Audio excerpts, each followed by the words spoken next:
How not to get a job. Hi, beautiful. I couldn't even read that without starting to laugh. Today we're going to be looking at a subreddit called LinkedIn Lunatics, because I think there are some people on LinkedIn who just take leave of their senses. People on there do not act like normal humans, and so I thought we would look at that today. This video is powered by my YouTube members. Consider supporting the channel by becoming a member yourself. Hi beautiful, I recently put in an application with your company for a clinical I don't know what that means. A clinical RSAS programmer role. Would you be able to connect me with the hiring team so we can schedule an interview? Thanks, Elias. So he sent that on the 27th of December, and then today, I don't know what date this screenshot was taken. Wow, thanks for ignoring me, you whore. I don't even know what to say to that one. It's just so uncalled for and disproportionate and just... Well, I've always found it strange when people message you on LinkedIn. People message me on LinkedIn asking for things, and I've always found it weird when people connect to my personal profile, people I haven't met before, and they'll message you, and some people will just message you, hi, I don't know you. I won't answer back. But that's every social media platform. LinkedIn has its own beautiful nest of lunacy to offer. Not just a LinkedIn lunatic, but a lunatic on LinkedIn. I think that applies well to this one, because that was just deranged. It's just an insane thing to say. More than 100 people commenting on utter bullshit. 5 quiet strategies the smartest people master, and the secrets they'll never tell you. It's incredible how many secrets smart people and business people have which they'll never tell you, but there are bazillions of books about, often written by the self-proclaimed smartest people and rich people of the world. It's really strange, all these secrets that no one ever shares, which are yet printed in so many books and on so many LinkedIn posts. I wish there was a way to find out these secrets. Unfortunately, I don't go to libraries. Libraries are for nerds. 16 signs of a highly intelligent employee. They cheat on their job with a side hustle. They treat everybody equally. Highly intelligent employee would know that. Including the cleaner. They rebel against micromanagement and dictator leaders. They know when to say no to a meeting. They help others advance in their career. They don't respond to most emails. Well, that's just rude. Respond to emails. It really annoys me when people don't respond to emails. Don't respond if there's no need to respond. And while we're on that topic, don't do reply to all. The way my work works.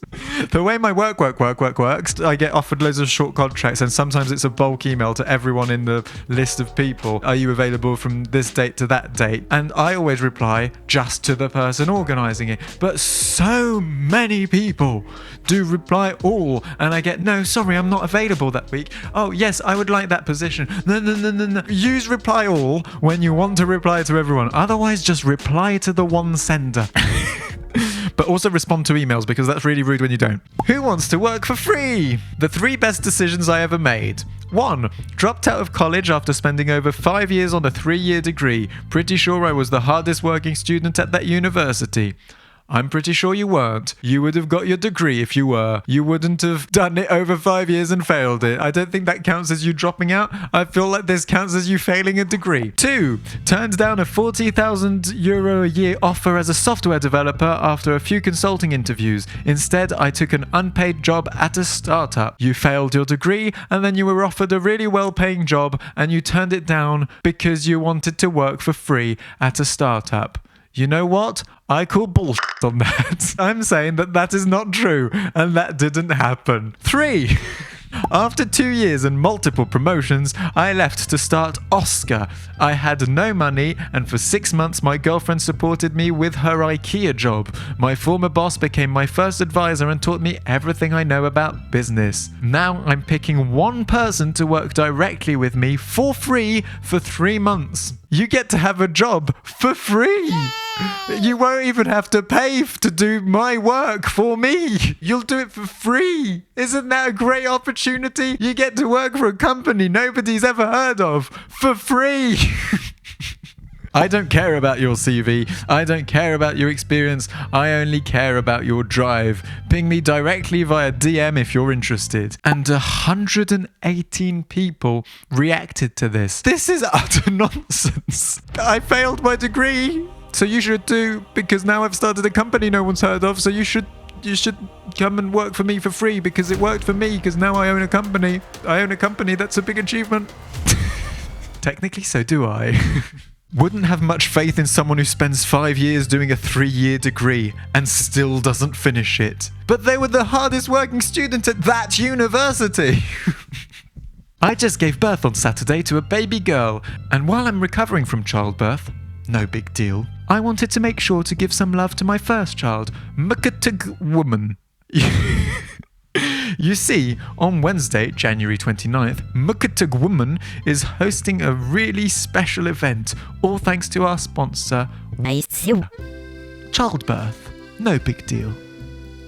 If you don't post anything on LinkedIn, you don't want it bad enough. The life you want is on the other side of a hitting post, but most people won't ever hit it. Here's the truth. You don't want it enough. Afraid of being visible online? The fear is costing you your dream job, your dream clients, the business you've always wanted. If you really wanted it, you'd do this. Post, even when it feels scary. No one hires the best kept secret. Your dreams are waiting. Visibility gets you there. Loads of people have very good jobs without posting to LinkedIn, and loads of employers don't give a toss about your LinkedIn. Your LinkedIn thing, Kylie, I think doesn't apply to most people. I feel like if I were an employer and I looked at your CV and then I went on your LinkedIn page and you posted shit like this, I would put your CV in the bin. Weird. I've been thriving in my career and I don't have LinkedIn. Thanks to whomever has been posting on my behalf. #blessed. Make every second count. Those that know me know I only sleep 2 to 3 hours a day. I know it's bad, but I've been doing it for 20 years. It stays.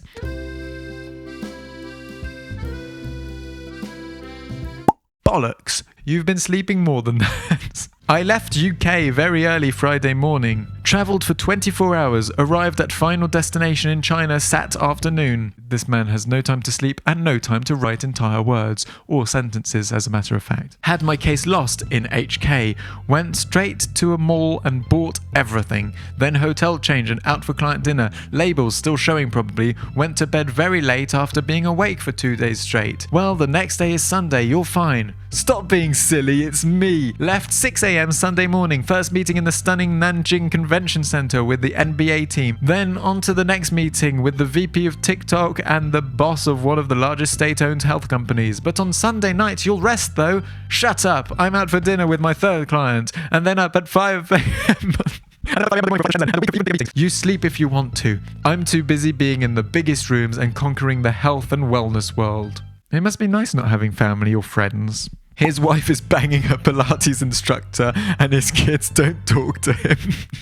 I hope that he doesn't have a wife and kids. Let's end with this post, which is satire. I know for a fact that it is. From Cheng. One of my employees, Sean, was on a first date and it wasn't going so well. He went to the bathroom and texted me for advice. Most bosses would say that this is a breach of boundaries, but I stopped reading to my son to call Sean immediately. He wanted to give up and go home. No, Sean, I said. There is no deal that's impossible to close. Just be honest with her. He got back to the table and told her he was nervous, so he called his boss, me. Who's your boss? She asked. His name is Cheng. You work for Cheng? Her body language changed immediately. They talked for hours about their favourite posts of mine, and afterwards she invited him back to hers. Become such a great boss that even the mere mention of working for you gets your employees laid. And I feel like Ken has rounded out what LinkedIn is about. Thank you for watching. I hope you enjoyed the video. Hit subscribe if you're not already subscribed. Find me on Discord, join the Abnormal Club and come and have a chat. The link is in the description. You can also consider becoming a channel member and supporting the channel. Make sure you watch my other videos because they're good too, and it helps the channel grow if you do. And in the meantime, have a lovely day and I'll see you soon.